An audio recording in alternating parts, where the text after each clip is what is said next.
এই রেল ব্রিজটা কোথাকার যদি কেউ জেনে থাকেন কমেন্ট করবেন অবশ্যই। ঠান্ডা করছে না?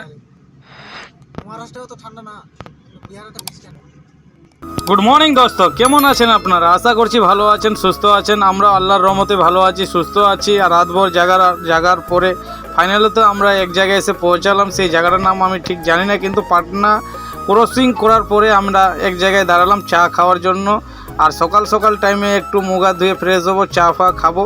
খাওয়ার পরে এখান থেকে আমরা রওনা দিব সিধা। আর এই রোডটা দেখতে পাচ্ছেন আপনারা, পাটনা টু গুলাববাগ, ডালখোলা, শিলিগুড়ি, এই রোড সিধা আপনার যাবে। সেই জন্য আমি এই রোডটাকে আপনাদেরকে দেখাচ্ছিলাম, কেননা আমাদের এই রোড ধরেই যেতে হবে ডালখোলা বর্ডারে। আর ডালখোলা মানে পূর্ণিয়া বর্ডার। রাত্রে প্রচুর কুয়াশা ছিল, সেই জন্য ধীরে ধীরে আসতে হলো। আর কুয়াশার মধ্যে একটু দেখে শুনে গাড়ি চালাবেন, যে সমস্ত ড্রাইভার ভাইদেরকে আমি জানাচ্ছি।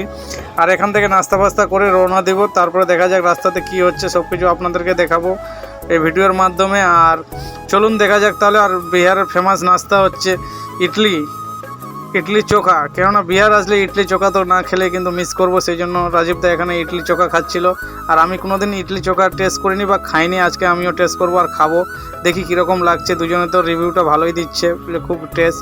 সেই জন্য আমি ওদের আগে খাওয়া নিয়ে দেখবো, তারপরে আমি খাবো, আমিও টেস্ট করব। কেননা আমি এখানে দেখছিলাম আমাকে গরম গরম দিবে, সেই জন্য আমি এখান থেকে গরম খাবো। আর আমাকে দিয়ে দিয়েছিলো ফাইনালি গরম খেতে, সেই জন্য আমি এখানে টেস্ট করে দেখছি। খুবই ভালো লাগছিল, কেননা লাইফের প্রথম যেহেতু একটা টেস্ট করা জিনিস, ভালো তো অবশ্যই লাগবে। আর এই কুয়াশার মধ্যে সমস্ত ড্রাইভার ভাইদেরকে জানাই ধীরে ধীরে গাড়ি চালা।